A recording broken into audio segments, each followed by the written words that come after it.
Welcome to the Pitchin and Sippin Podcast, where we talk PR trends and tips over sips and meet a wide range of incredible founders, PR pros, and members of the media. I'm Lexie Smith, a former workaholic VP of PR and marketing turned two-time entrepreneur, founder of the PR Bar Inc., business and PR coach, new mama, and self-proclaimed connoisseur of puns, pizza, and wine. I'm a huge believer that knowledge is power and kindness never goes out of style. Think of this show as a way to uplevel your business and career over happy hour. Now let's get to pitchin' and sippin'. Today, I am recording the season finale for season 5 of the Pitchin and Sippin Podcast. And I'm not going to lie, I've been procrastinating this recording because inevitably it's so much more fun and easy for me to interview other people than it is for me to sit down on this mic in front of this camera and speak to you just as me, Lexie Smith. But here I am. And today's topic, today's season wrap is one that I've gone back and forth on, but here's where I landed, and I really, really hope that all of you find something valuable in today's show. So I want to talk about how I've, air quotes, made it in PR, and specifically how to land press and also how to make it in the PR industry. Now, if you are not trying to get a PR job, don't worry, this episode is still for you because a lot of what I'm going to talk about today is transferable to any career, and it's all transferable into how to land press. Okay, so first, I need to give you a quick bit of Cliff Note context. If you're a longtime listener, you might know my background, but I am going to give you a quick recap of what my career has looked like on paper. So I started my career in undergrad in-house in a PR agency, Sandbox Strategies. I then went to another agency, Melrose PR, which was based in Los Angeles. If you Google them, they've completely changed their vertical since I was there. Started there as an account coordinator, left there as a senior account director. From there, I went in-house and I became the in-house director of PR and marketing for a hospitality group across Los Angeles.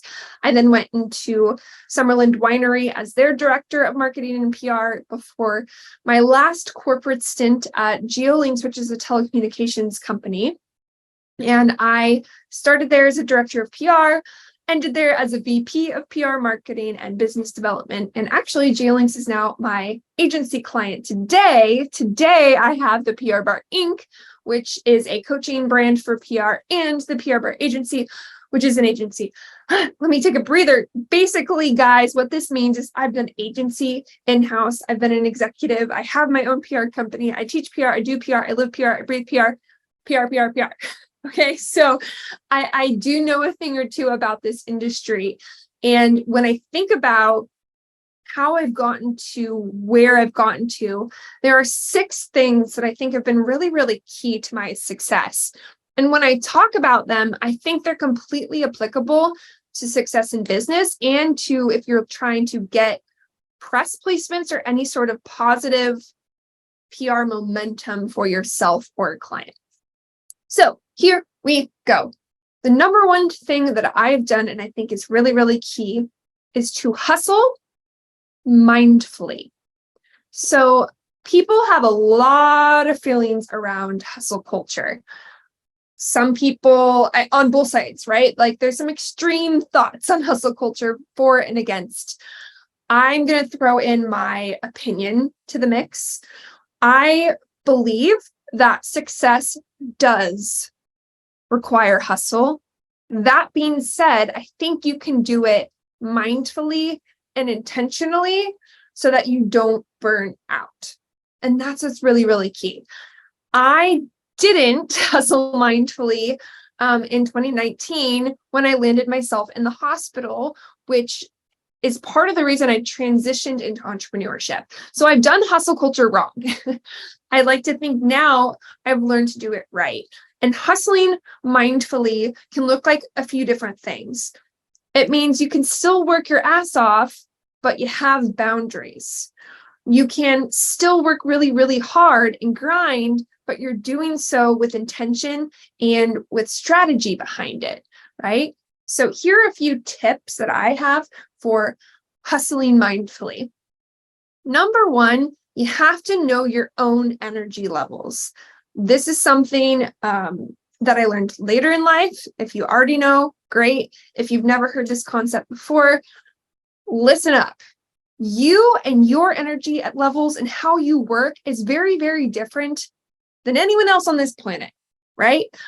I am different than my husband, who is different than my business partner, who is different than my daughter. Now, you might find friends where you guys are on the similar wavelength, but please treat yourself as an individual. And basically what I'm saying is you have to know how you work best.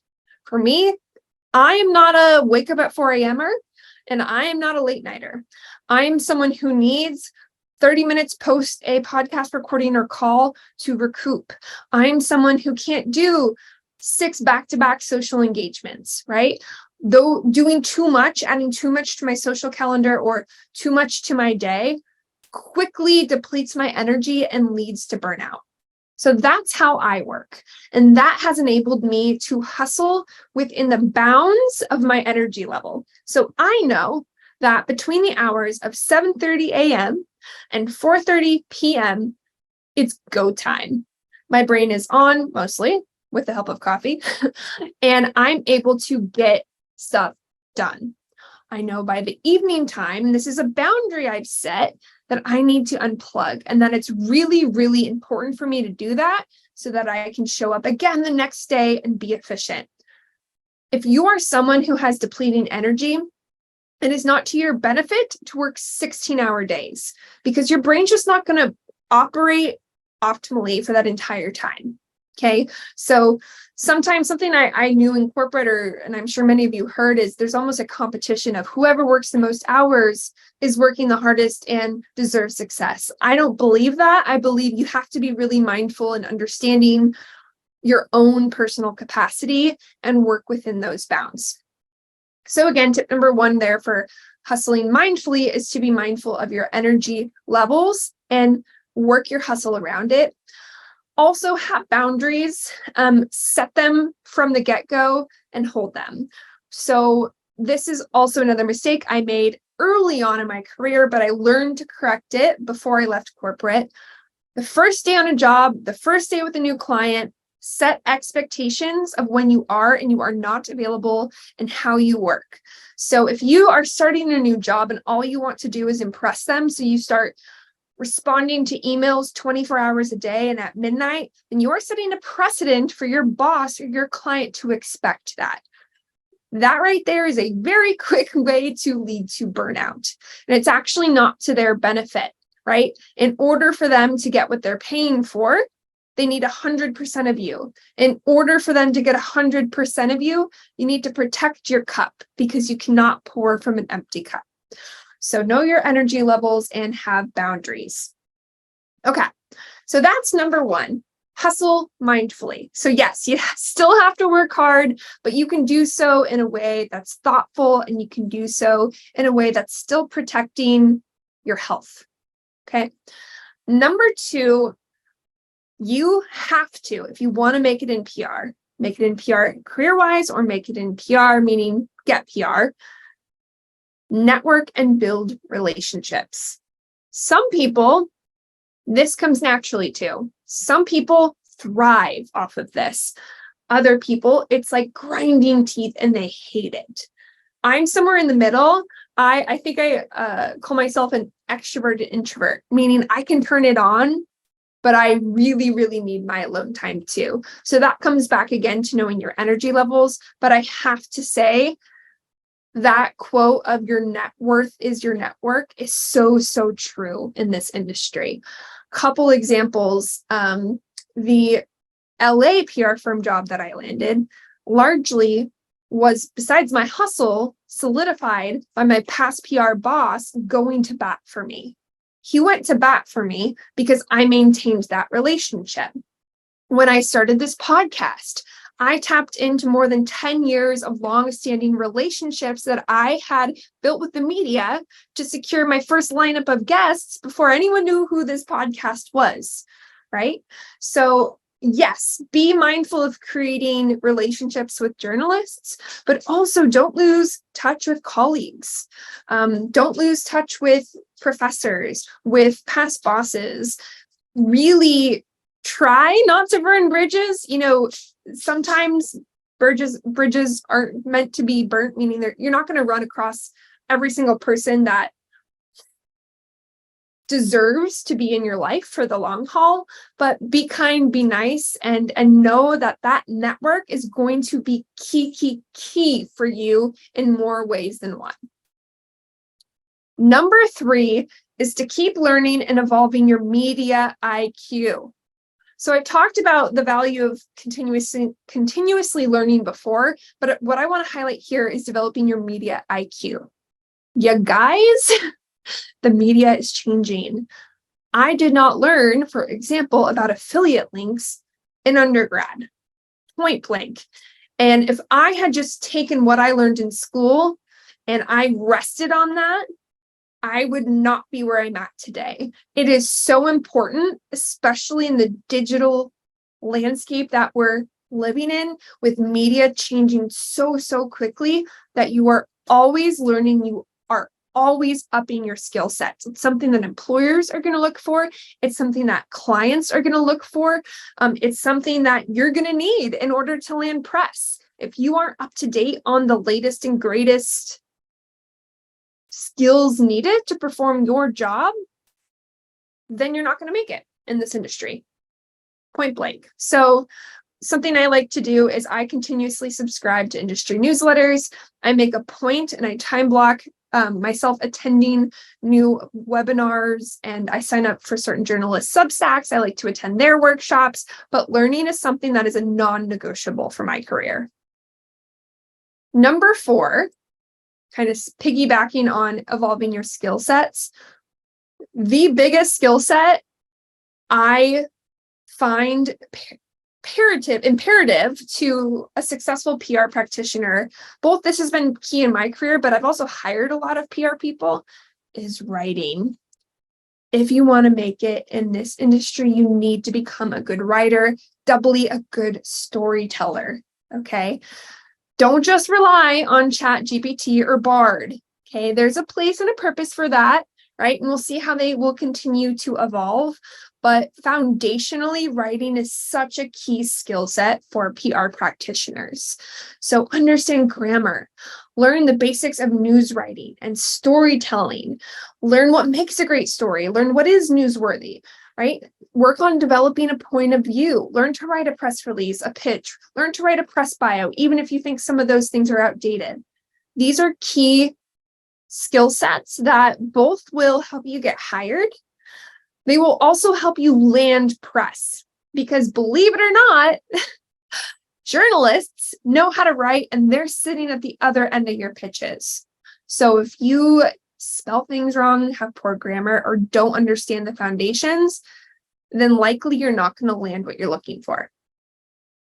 Okay, moving on. Number 5, keep a portfolio and build a brand. So quick hack here. If you are 18 and you are listening to this podcast, fantastic. Open a Google Doc right now and title it My Portfolio. And every single stinking thing that you do and you work on that has a metric attached to it, record it. If you were part of you're an intern and you were part of your agency's social media campaign that, grew a brand's engagement by 500%, and you can, if there's metrics to it, write it down, because something that will make you stand out as others, and something make you stand out over others, and something that becomes more and more important as you title and salary climb. It's not what you did, but what came of what you did, right? Outcomes, metrics. And this is something that a lot of people don't think about until they're sitting down to apply for a job, or it's something that gets asked about in an interview. And if you haven't been mindfully documenting this along your career, unless you have a photographic memory, it's very, very easy to forget. Second to that, it is to your benefit in today's age to be working on building your own personal brand, even if you're working for someone else. It's worth you to build a personal brand as a founder, even if you want to have your business's brand name take center stage. There is value now and opportunity that lies within having a personal brand. It quadruples your opportunity. For example, let's talk about the client side. Let's say I am and I'm on YouTube, so I'm going to use a prop, the founder of this candle company, and I just want people to buy my candle. By not only going after candle-based press, by allowing myself to have a personal brand as a founder, I'm going to have that many more opportunities to talk about my candle brand. From an employee standpoint, if you have a personal brand, you also have a lot more value attached to you, which can translate into leverage into getting a higher salary or base. Okay, the last point I want to make today is number 6, which is to take the time. This has been key in me making it in my career and me landing press and everything that I've done, is I take the time. I take the time to research. I take the time to not just hit submit with a resume. I take the time to customize that resume. I take the time to write the cover letter. I take the time to pay attention to details. I take the time to send the thank you card. I take the time to read the writer's full portfolio. I take the time to customize my outreach on LinkedIn. I take the time. In a world where I could easily say, hey, I'm a mom, I have 2 businesses, I'm a wife, I'm a partner, I'm a friend, I got all the things going, I don't have the time, I consistently choose to make the time. Time becomes a choice. How you spend your time is how you prioritize your time. And something time and time again that has helped me get to where I'm at today is I've taken the time to go the extra mile, to slow down, to not spray and pray, but to be really, really intentional in the actions that I take. So there you have it. Those are 6 of the things that when I sat down today to record that I wanted to talk about, because these truly are why I feel that I've been able to get to where I'm at today. I've been able to, as a quick reminder, hustle mindfully. I've really, really minded and taken time to build my network. I've consistently worked on evolving my media IQ. I can write. It's something that I've spent a lot of time and worked at throughout my entire career. I have always kept a portfolio, which has been really key in leveraging getting my next job. And I have more recently learned the importance of building a brand, and I consistently take the time. I do want to acknowledge also, I am privileged and have a lot of opportunities in this life that many others don't. And there has been some right place, right time moments. I absolutely want to be mindful of that. But also there's other things that have gone into my success beyond those things. So thank you guys so much for those of you who have been along for the ride from the beginning. For those of you who happened to just click on this episode and this is the first one you're tuning into, this is actually not the tone of this entire podcast. There's so many great episodes for you to listen to that talk to different members of the media, PR pros, and founders.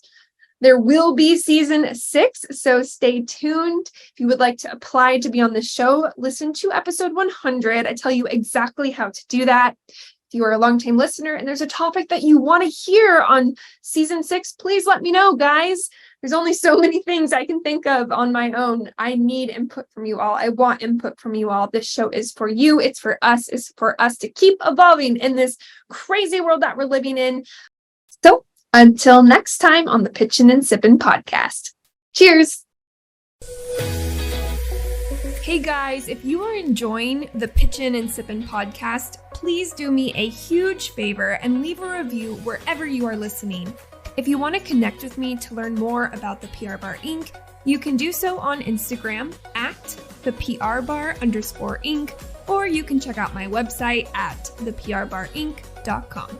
Cheers!